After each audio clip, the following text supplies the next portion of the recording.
Friends and viewer, good day. Today is the last day of the year 2023, and after a few hours, another year will happen where is going to come the year 2024.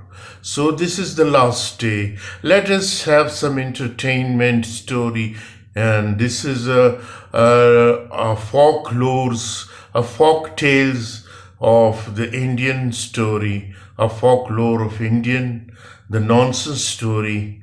So the name of the story is The Cat and the Parrot. Once there was a cat and a parrot, and they had agreed to ask each other to dinner, turn and turn about. First the cat should ask the parrot, then the parrot should invite the cat, and so on. It was the cat's turn on first. Now the cat was very mean. He provided nothing at all for dinner except a pint of milk, a little slice of fish, and a biscuit. The parrot was too polite to complain, but he did not have a very good time. When it was his turn to invite the cat, he cooked a fine dinner. He had roasted off a meat, a pot of tea, a basket of fruit, and best of all, he baked a whole clothes basket full of little cake, little brown, crispy, spicy cake. Oh, I should say as many as 500. And he put 490 of the cakes before the cat, keeping only 2 for himself. Well, the cat ate the roast and drank the tea and sucked the fruit. And then he began on the pile of cakes, and then he ate all the 498 cakes, and then he looked round and said, "I am hungry. Haven't you anything to eat?" "Why," said the parrot, "here are my 2 cakes if you want them." The cat ate up the 2 cakes also, and then he licked his chops and said, "I'm beginning to get an appetite. Have you anything to eat?" "Well, really," said the parrot, who was now rather angry, "I don't see anything more unless you wish to eat me." He thought the cat would be ashamed about this word, and he heard that but the cat just looked at him and licked his chops again, and slop, gobbled down his throat went the parrot. He also ate the parrot also. Then the cat started down the street. An old woman was standing by, and she had seen the whole thing, and she was shocked that the cat should eat his friend. "Why, cat," she said, "how dreadful of you to eat your friend the parrot." "Parrot indeed," said the cat. "What's a parrot to me? I have a great mind to eat you too." And before you could say Jack Robinson, slip, slop, gobble down went the old woman. Then the cat also ate the old woman. Then the cat started down the road again and walking like this because he felt so fine. Pretty soon he met a man driving a donkey. The man was beating the donkey to hurry him up. And when he saw the cat, he said, "Get out of my way, cat. I'm in hurry, and my donkey might tread on you." "Donkey, indeed," said the cat. "Much I care for a donkey. I have eaten 500 cakes. I have eaten my friend, the parrot. I have eaten an old woman. What's to hinder my eating a miserable man and a donkey?" And slip, slop, gobble. Down went the old man and the donkey, and the cat also ate the old man and his donkey. Then the cat walked down the road jauntily like this. After a little, he met a procession coming that way. The king was at the head, walking proudly with his newly married bride, and behind him were his soldiers.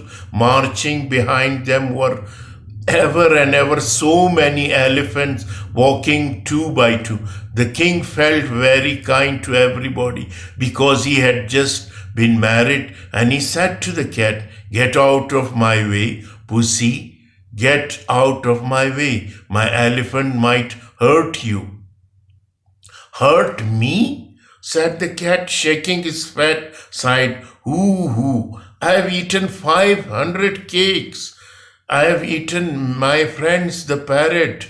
I have eaten an old woman. I have eaten a man and a donkey. What to hinder my eating a beggarly king?" And slip, slop, gooble.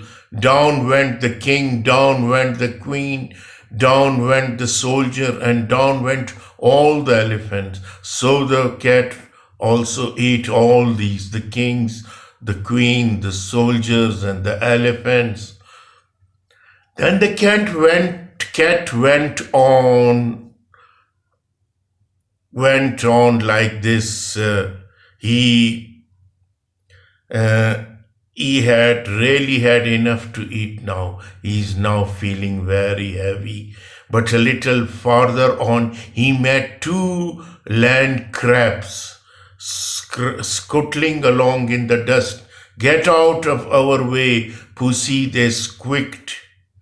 "Hoo hoo," cried the cat in a terrible voice. "I have eaten 500 cakes. I have eaten my friend the parrot. I have eaten an old woman, a man with a donkey, a king, a queen, his man at arms, and all his elephants, and now I'll eat you too." And slip, slop, gobble, down went the two land crab. When the land crab got down into his stomach, down inside, they began to look around themselves. It was very dark, but they could see the poor king sitting in a corner with his bride on his arm. She had fainted. Near them were his man at arm, treading at one another's toes, and the elephants still trying to form in twos, but they couldn't because there was not room enough. In the opposite corner sat the old woman, and near her stood the man and his donkey. But in the other corner was a great pile of cakes, and by them perched the parrot, his feather all dropping. "Let's get to work," said the little crabs. And snip, snap, they began to make a little hole in his side, started to cut the cat's stomach with their sharp claws, snip, snap, till it was big enough to get through. Then out they scuttled. Then out walked the king carrying his bride. Out marched the man at arm. Out trampled the elephant.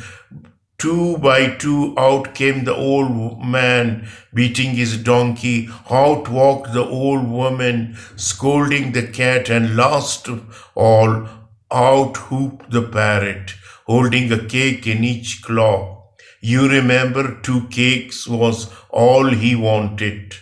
But the poor cat had to spend the whole day sewing up the hole in his coat, in his stomach. So this is how a little crab, what a greedy cat, and what happened while he had ate also those crabs. The crabs, though they were very little, but they started to cut their stomach and they went out came out from with all the king, with all the old men, with women and the donkeys and the elephants. So this is the story of the cat and the parrot, a nonsense story. Its origin is from India. I hope you will enjoy. You will enjoy this story, this folk tales. Thank you very much.